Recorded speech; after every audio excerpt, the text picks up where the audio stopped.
ये है रॉथस्चाइल्ड का बनाया हुआ नोट, जो पूरी दुनिया में एक नोट के जरिए पूरी दुनिया को आर्थिक गुलाम बनाए रखा है। और जिसके पास अर्थव्यवस्था का पर कंट्रोल होगा, पूरी दुनिया को तो वही नचाएगा ना। हम अपने बच्चों को पढ़ाते हैं पैसा कमाने के लिए।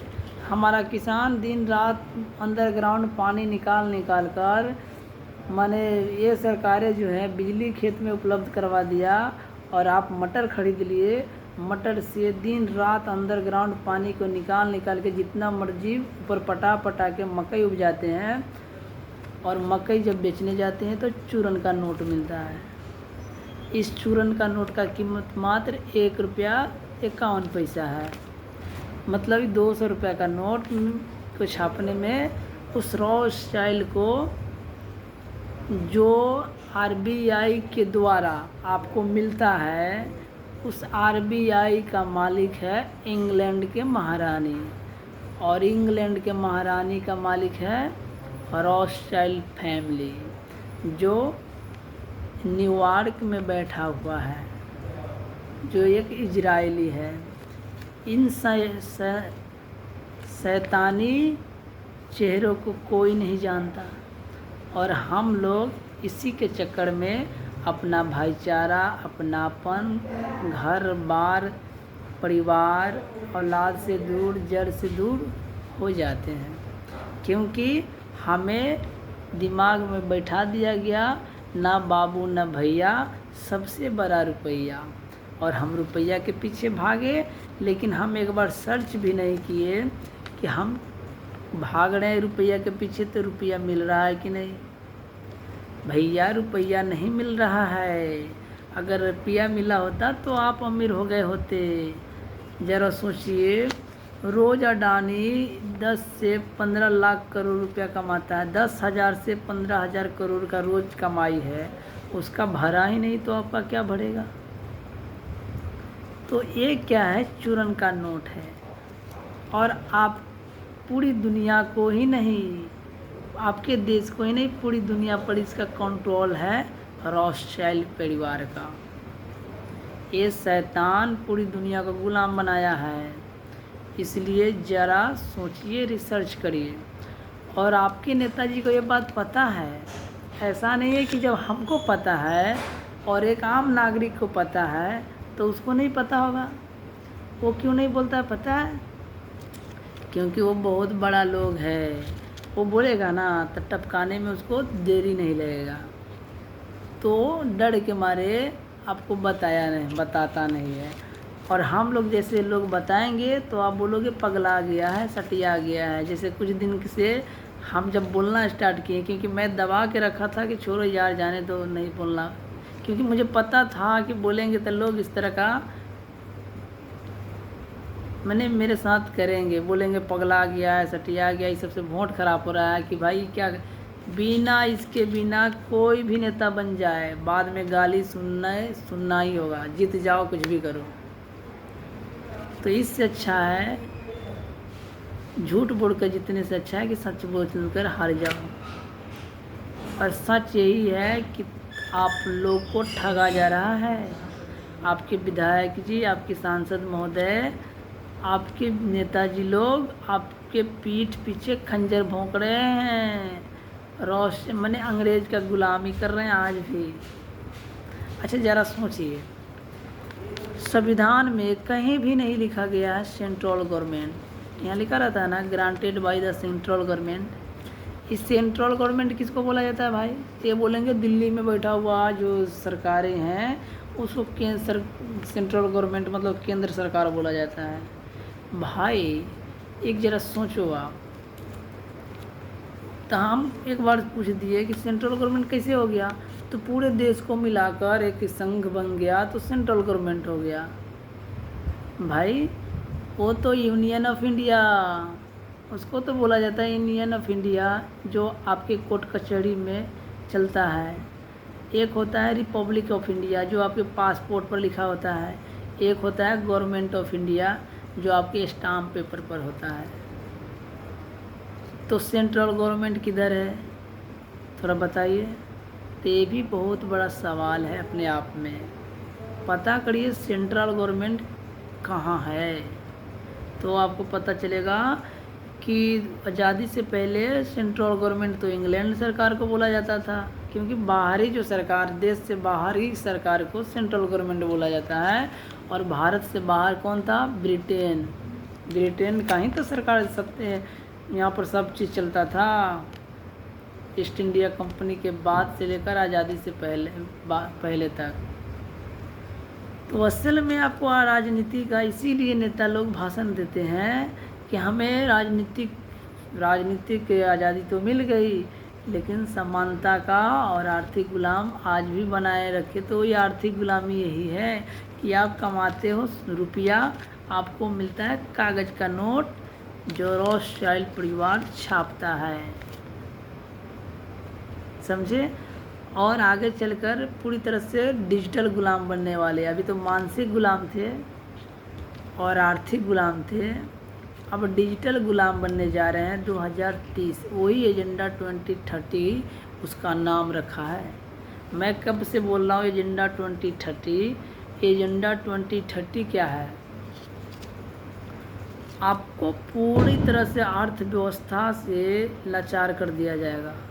कैसे लाचार होइएगा, आपको भूकंप में, बाढ़ में, तूफान में, महामारी में, माने लॉकडाउन लगाकर, फूड क्राइसिस लाकर, इकोनॉमिक क्राइसिस लाकर, किसी तरह से आपकी गरीबी इतना कर देंगे ना कि आप बोलते हैं ना कि भाई एक ज़माना था कि पहनने के लिए कपड़ा नहीं था, चिल्ला चिल्ला के रहता था, वही चीज़ लाएंगे। क्योंकि न्यू वर्ल्ड ऑर्डर लाना है, फिर से नया ऑर्डर तैयार कर चुके हैं।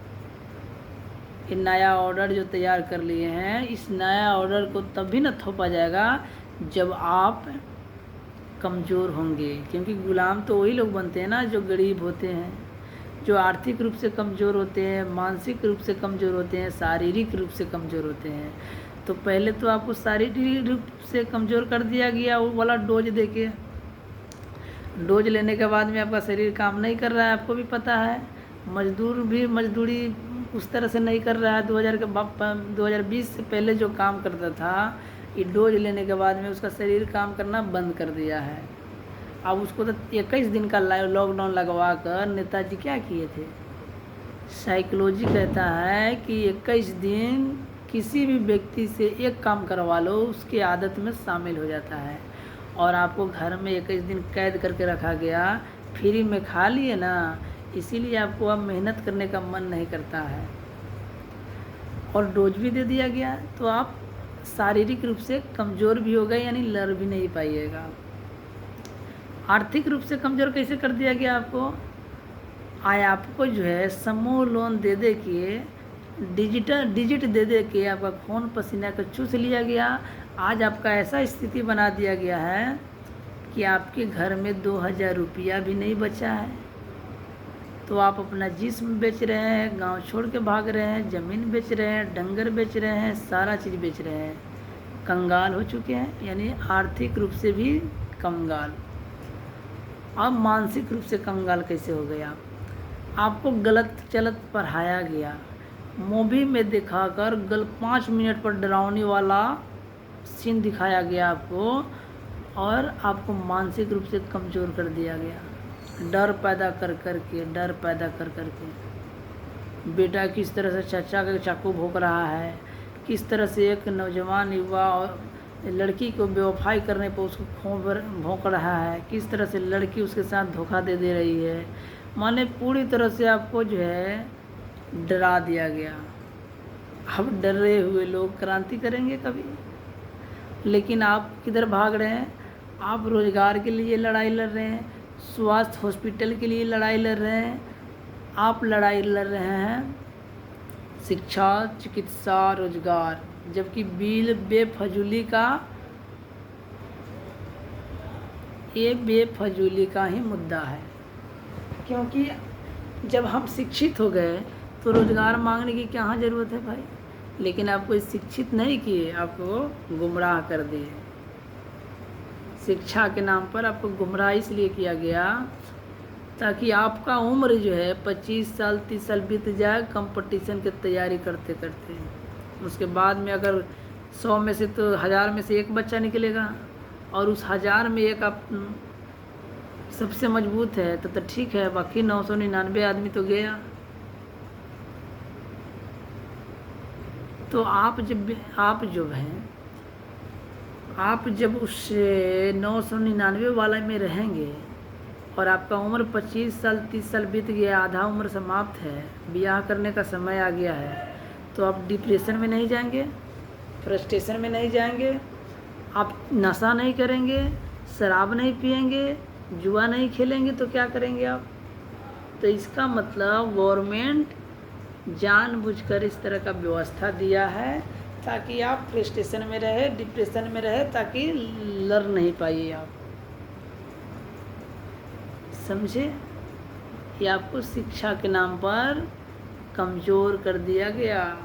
लेकिन ये बात बोलेंगे तो आपको ख़राब लगेगा, क्योंकि तंत्र, शासन, प्रशासन और तंत्र और मीडिया जो चीज़ दिखाया है वो उसके फ़ायदे के लिए दिखाया है, जो उससे चाहिए।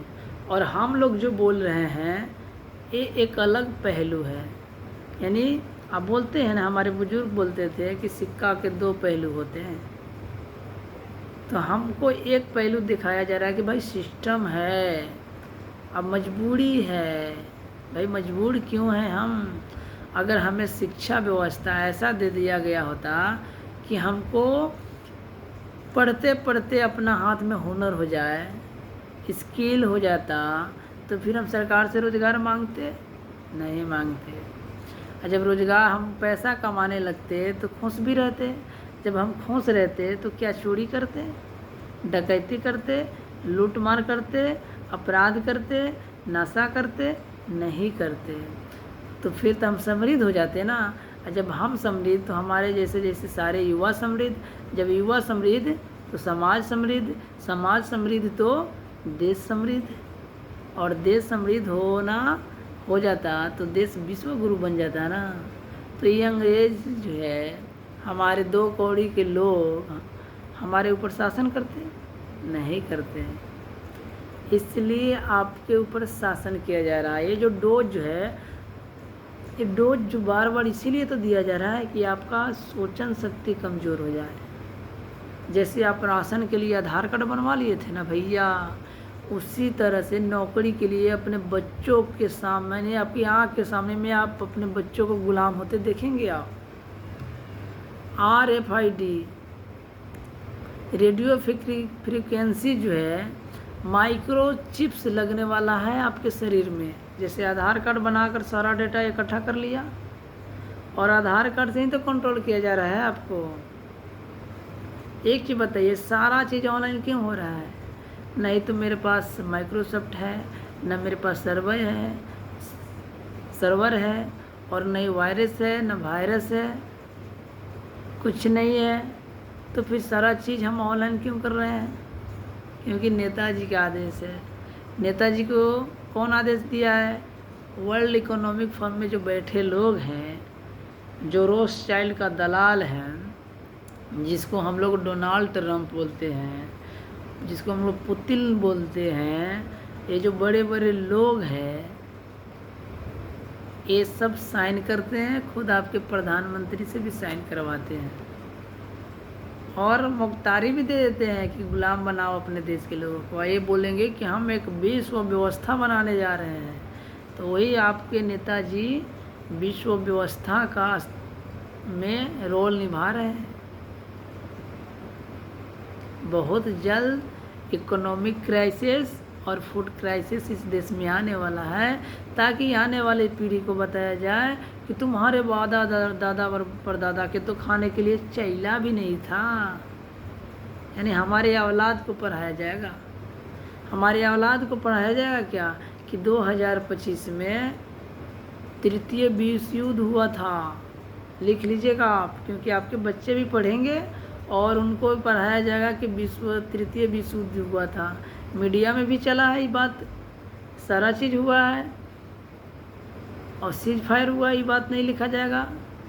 लेकिन ये लिखा जाएगा कि फलना फलना जगह अटैक हुआ, इतने लोग मरे गए, उस दिन लिखा जाएगा। उस दिन आप भी इस पर ध्यान नहीं देंगे, क्योंकि आप तो अपने बाल बच्चे के चक्कर में पड़ गए होंगे और आपके बाल बच्चा क्या पढ़ रहा है आपको बताएगा भी नहीं, क्योंकि आप कभी सवाल करते नहीं हैं, पूछते भी नहीं कि तुमको क्या मास्टर जी पढ़ा रहा है नहीं पढ़ा रहा है। और टीचर तो वही बताएगा जो गवर्नमेंट कहेगा, वरना गवर्नमेंट के खिलाफ जाएगा तो नौकरी जाएगा। कोई नहीं चाह रहा है कि नौकरी जाए। भाई समाज के लोगों को लठ लगाने के लिए तैयार कर रहा है गवर्नमेंट, तो टीचर बच्चों को लठ लगा रहा है। गवर्नमेंट कर रही है कि सबको आयरन का टैबलेट खिलाओ, जहर खिलाओ, तो खिला रही है। गवर्नमेंट कहेगा कि अपार आईडी कार्ड बनाओ, गुलाम बनाना है तो बनवा रहा है। ये टीचर मूर्ख लोगों को बोलना चाहिए कि भाई स्वैच्छिक है, मत बनवाओ, लेकिन ये खुद कह रहे हैं बनवाओ बनवाओ। तो डिजिटल गुलाम होने के लिए तैयार रहिए। मात्र 2-3 साल बचा हुआ है, फिर वही दौर आ जाएगा जो 1947 तक में था। फिर से क्रांति की ज़रूरत है इस देश में। तो क्रांति तब करेंगे ना जब आप समझ होगा तो लड़ पाइएगा। पता चले घर से निकले लाठी लेकर और दुश्मन कौन है पता ही नहीं है, किसको मारेंगे आप। इसलिए समझ जरूरी है। इसीलिए कोई बुजुर्ग कहता है ना, नॉलेज इज पावर। एक ज्ञान युद्ध है, ज्ञान युद्ध। और अपने बच्चों को बचाइए। ये बोलते हैं ना बच्चा देखेगा, भाई तुम्हारे सामने में वो मरेगा, बाल बच्चा भी नहीं उससे होगा। अभी तो तुमसे हो भी गया है। ये डोज दे दे के बचपन की समस्या इतना बढ़ाते रहे हैं कि आप दूसरे के औलाद को खिलाओगे, आप कहेगा खुशी महसूस कराएगा। वो जो अभी सब्सिडी दे रहे हैं ना आपको, अनाज पर, गैस पर, तो क्या क्या चीज़ पर, आप बच्चा भी सब्सिडी पर दे देंगे। नस्ल बचाइए, नस्ल। बाकी बहुत सारी बात है, मिल के बात करते हैं, चर्चा करते हैं। अगर आपको लगता है कि बात सही है तो आइए मिलकर चर्चा करेंगे। हो सकता है कि यहाँ से समाज को एक नई ऊर्जा मिलेगा, उसको अनुभव होगा कि हम देश का शासक हैं, हम जनता नहीं हैं, हम भारत सरकार हैं। ये जो जुडिशरी में हम जाने की तैयारी कर रहे हैं, ये लोग बोलते हैं ना हम गांव के स्मार्ट सिटी बनाएंगे। भाई ये स्मार्ट सिटी बना के तुम्हें जुडिशरी में ला रहा है, पूरी तरह से कंट्रोल करेगा। ये अभी क्या कर रहे हैं, गांव को नगर पंचायत में डाल रहे हैं, फिर नगर पंचायत से नगर निगम में ले जाएंगे। और नगर निगम पर किसका कंट्रोल होता है, कारपोरेट का। वहाँ पर तुम कुछ नहीं बोल सकते। शहर के लोग से जाकर पूछ लो, आप शहर में जाकर माइग्रेट हो जाओगे तो वहाँ माइग्रेट हुआ व्यक्ति, शरणार्थी व्यक्ति किसी सरकार के खिलाफ बोलता है क्या? तो ये चाहता है कि अमेरिका जैसा आप ना बोले, चीन जैसा आप ना बोले। इसीलिए तो वन गवर्नमेंट लाया जा रहा है। लठ लगाने की तैयारी है, पूरी तरह से मौन। पता नहीं इसके बाद में ये जो दौर है हम लोग का, हम लोग आँख से देखेंगे कि किस तरह से हम गुलाम होते जा रहे हैं। और हमारे बच्चों को ज़बरदस्ती इंजेक्शन लगाएंगे। इसलिए बोल रहे हैं लड़िए, लेकिन लड़िएगा तब ना जब समझ होगा। नहीं तो आप ही कहने लगेगा बिजली नहीं है, रोड नहीं है। भाई रोड क्यों चाहिए, रोड चाहिए क्यों? एक भाई बोल रहा था कि विकास तुमको नहीं दिखता, इतना सारा विकास हो गया, विकास तुम्हें दिखता ही नहीं है। आप एक चीज़ बताए, किसको कहते विकास? वो बोलता है कि पहले जो चीज़ नहीं था वो चीज़ आ गई तो विकास हुआ ना। तो मतलब क्या नहीं था, बिजली नहीं थी, माने जो पहले नहीं थी तो आ गई तो विकास हुआ। मतलब पहले डॉक्टर की संख्या कम थी तो हम लोग बीमार कम थे, अब डॉक्टर की संख्या ज़्यादा आ गई तो हम बीमार ज़्यादा होने लगे। इसका मतलब हम विकास कर गए। पहले गांव-गांव तक थाना नहीं थी, चोरी उचक्का लच्चा लफंगा बलात्कार हत्या नहीं होती थी। अब थाना आई तो बलात्कार हत्या रोज प्रतिदिन महीना में 2 होने लगा है। इसको आप विकास कहेंगे? बिजली नहीं थी तो हम समय से घर पर पहुंच जाते थे, या 7 बजे से पहले खाना खा लेते थे, भाईचारे के साथ रहते थे। प्रेम के साथ रहते थे, समाज के साथ रहते थे। बिजली आई तो हम मोबाइल में लग गए, टीवी में लग गए, भाईचारा ख़त्म हो गया, अपनापन ख़त्म हो गया। इसका मतलब विकास हुआ? यानी अब बता, आपके विनाश कोई विकास बता रहे हैं। अब कौन बताए इनको? ये बोलते हैं कि रोड बन गया चौड़ी चौड़ी। भाई हमको रोड किसी की आवश्यकता है कहाँ? ये बोलते हैं रोड नहीं रहता। पटना जाने में 5 घंटा 6 घंटा लगता था, अभी 2 घंटा में पहुंच जा रहे हैं। मूर्खों, पहले ये बताओ कि हमें जाना क्यों है? तो इलाज करवाने, फिर रोजी रोजगार के लिए। तो आप डायरेक्ट रोजी रोजगार वाला एजुकेशन पॉलिसी काहे नहीं बनवाते हो? अगर गांव के लोग ही अच्छा शिक्षा देने लगे, रोजगार वाली स्किल डेवलपमेंट एजुकेशन हो जाए, माने स्किल के लिए पढ़ाया जाए, फिर हमको बाहर जाने की ज़रूरत पड़ेगी। अगर हमारे गांव में ही स्वास्थ्य का व्यवस्था हो जाए तो क्या हमको बाहर जाने की ज़रूरत पड़ेगी? तो सब गांव में नहीं रहेगा। भाई कितने लोग गांव बाहर जाना चाहता है?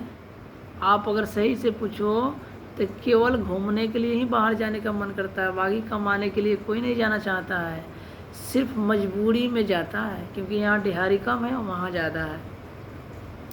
और इस सिस्टम पूंजीवाद को जानबूझ के बढ़ाया गया कि बिहार के लोग हरियाणा में जाएगा तो बिहार के लोग को 300 रुपये का दिहाड़ी बिहार में नहीं पोसा रहा है, उसका पेट नहीं भर रहा है। हरियाणा में जाकर 500 का दिहाड़ी कमाने में उसका पेट भर रहा है। और हरियाणा के आदमी को 500 में पेट नहीं भर रहा है तो 5000 1000 कमाने के लिए कहाँ जा रहा है? कुवैत जा रहा है, दुबई जा रहा है, सऊदी जा रहा है, अमेरिका जा रहा है। समझ रहे ना बात को? ठीक उसी तरह से आपका भाई भतीजा 300 के रोजी रोजगार में उसका पेट नहीं भर रहा है तो गुजरात जा रहा है, महाराष्ट्र जा रहा है 500 रुपया कमाने के लिए। और गुजरात महाराष्ट्र के लोग कहाँ जा रहे हैं? दुबई जा रहे हैं, कटार जा रहे हैं। मानी माइग्रेट करना, ये व्यवस्था आपको माइग्रेट करके शरणार्थी बनाकर किसी तरह से आपको लपेटना चाह रही है।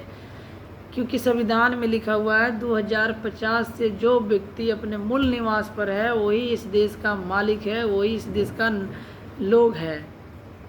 तो आपको नागरिक बनाया जा रहा है, भारत के नागरिक। ये जो बोलते हैं ना कि हम भारत, एक दोस्त से बात हो रहा था, हम मुजफ्फरपुर में ज़मीन खरीद लिए, आधार कार्ड वहाँ का सब चीज़ बनवा लिए। हम बोले मूर्ख हो, आपको रगड़ने में सरकार को 2 मिनट भी नहीं लगेगी। तो कैसे? क्योंकि आप भारत के अब नागरिक हो, भारत के लोग नहीं हो। अब कहते भारत के नागरिक, मतलब भारत के लोग तो एक ही हुआ ना। भारत के नागरिक होता है रिफ्यूजी, जो बाहर से आके बसते हैं। तुम दादा परदादा के ज़मीन छोड़ के चले आए, जड़ से चले आए, जड़ को छोड़ के चले आए, तो यहाँ हो गए अब शरणार्थी। अब शरणार्थी का कोई क्या हाल होता है, ये हमारे बुजुर्ग बहुत बढ़िया से जानते थे। तो असल में जो मांगी जा रही है, आज हमारे नेता लोग मान रहे हैं। आज के युवा जो चुनाव लड़कर गलत, एक वार्ड में जीती जगह, वार्ड होता है, उस वार्ड का मालिक नेतृत्व करता, लेकिन वार्ड तब ना नेतृत्व करेगा बढ़िया से जब उसको ज्ञान हो, जानकारी होगा।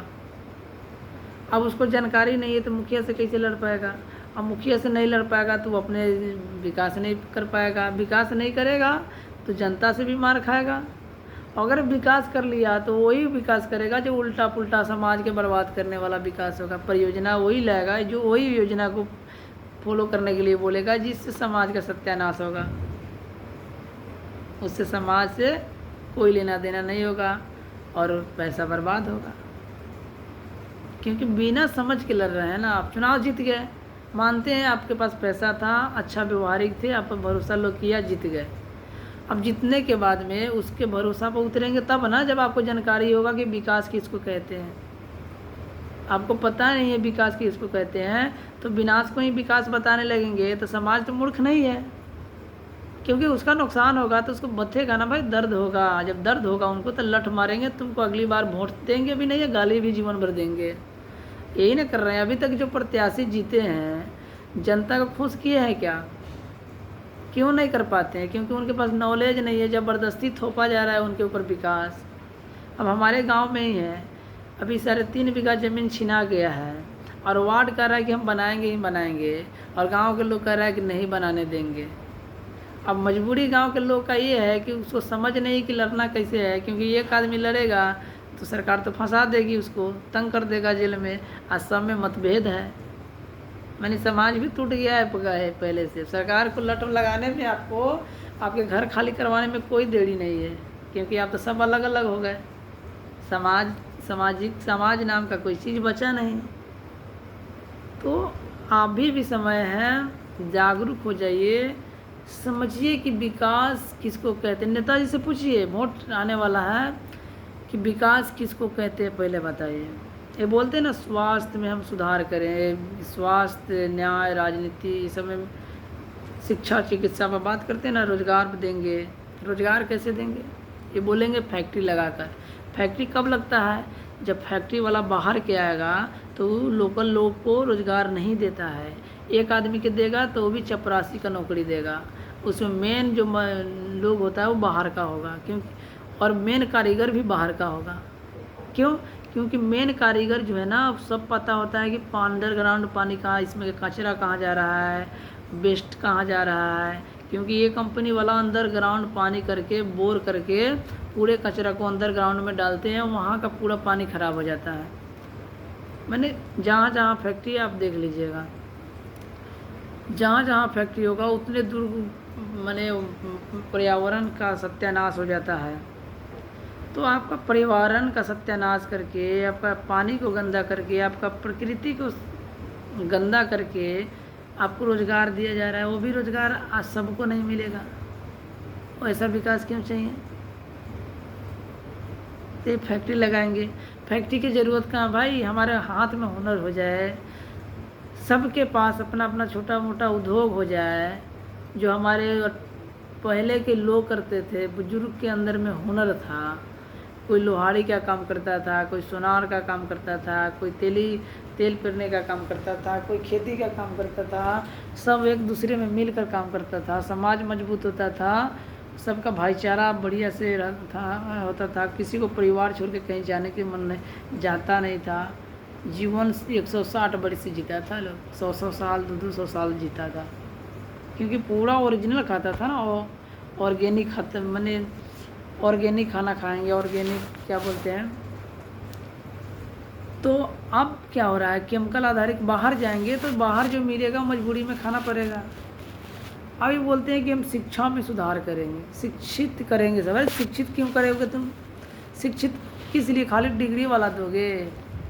हे वो शिक्षित क्यों? रोजगार देने के लिए। तो रोजगार तो तुम दे नहीं रहे हो, तो हमको क्या करना है? इनको शिक्षा की ज़रूरत कहाँ है? हमको स्किल डेवलपमेंट, स्किल सिखाने का प्रयास किया जाए, तभी शिक्षित बोला जाएगा। बस खाली डिग्री पकड़ा देने से थोड़ी ना होगा, तो फिर अपराध बढ़ेंगे।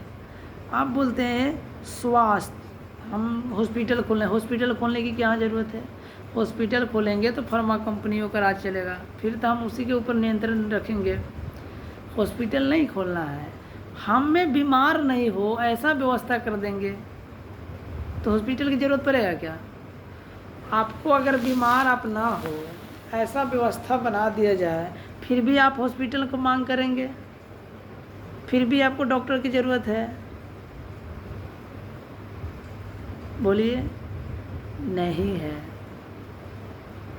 लेकिन आपको ये बात समझ में नहीं आएगा, क्योंकि आप तो अलग अलग हो गए। आपको ये असंभव इसलिए लग रहा है क्योंकि आप जड़ से कट चुके हैं।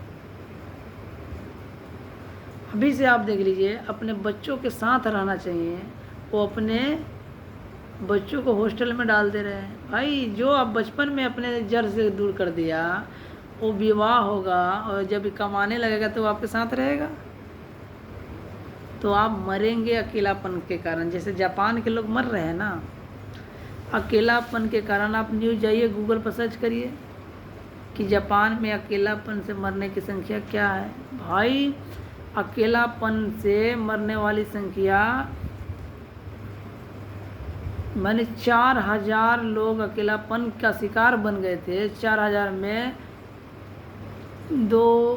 50-60 ऐसा लोग था, ऐसा ही 40 या 50 ऐसे थे लोग जिसका मरने के 2 महीना 3 महीना बाद पता चला, बदबू आने लगा तो पता चला कि मर गया है आदमी। औलाद आएंगे बाहर से, हिस्सा बेच के चले जाएंगे। जड़ से काट रहे हो। औलाद पैदा थोड़ी ना किए थे यार कंपनियों का गुलामी करने के लिए, अपने लिए किया था, समाज के लिए किया था ना। तो समाज के लिए कोई काम करेगा तभी तो खुशी मिलेगी, आनंद आएगा ना आपको। लेकिन आप जड़ से काट रहे हो, अपने औलाद को हॉस्टल में भेज रहे हो, अपने औलाद को आप पढ़ो दिन रात पढ़ो। भाई पढ़ो क्यों? प्रकृति ने इतना गजब सिस्टम दिया है, खाली उसको समझ तो लो कि उस बच्चा में, सभी बच्चा में अलग अलग टैलेंट दिया है। उस टैलेंट को तो समझो, इस बच्चा में क्या ऐसा खासियत है, आपको पता चलेगा। अजीब माने गजब का सिस्टम है।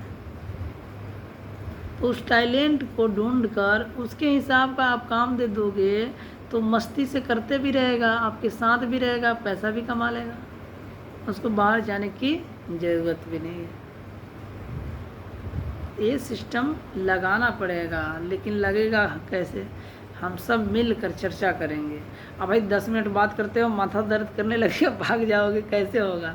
एक दिन में हो जाएगा। 25 साल लगते हैं आपका माइंड वॉश करने के, ब्रेन वॉश करने के लिए इनको, अंग्रेज को। तभी तो आप लगते हैं ना कि भाई अंग्रेज नहीं है, अंग्रेज नहीं है। अभी तक कितने दिन से समझा रहे हैं कि भाई ये वाला सिस्टम अंग्रेज का ही है, अभी नहीं है तो ये है। नियम कानून बताता है। भाई नियम कानून ज़्यादा नहीं जानना है, आप एक बार 10 का नोट लगा दो, पूछ लो कि रुपया है कि नहीं, वो बताएगा कि रुपया नहीं है। वो बोलेगा कि नोट है, तो रुपया क्या है बताओ, तो बताएगा कि रुपया सोना का होता है, सोना का जो चीज़ है उस चीज़ का नाम है रुपया। उसका वज़न कितना है? 777 मिलीग्राम। अब जोड़ लो, अगर 777 मिलीग्राम सोना अगर सोनार के देते हो तो उसके बदले में कितना नोट देंगे पता चलेगा। 7000 नोट देंगे 1 रुपया के बदले।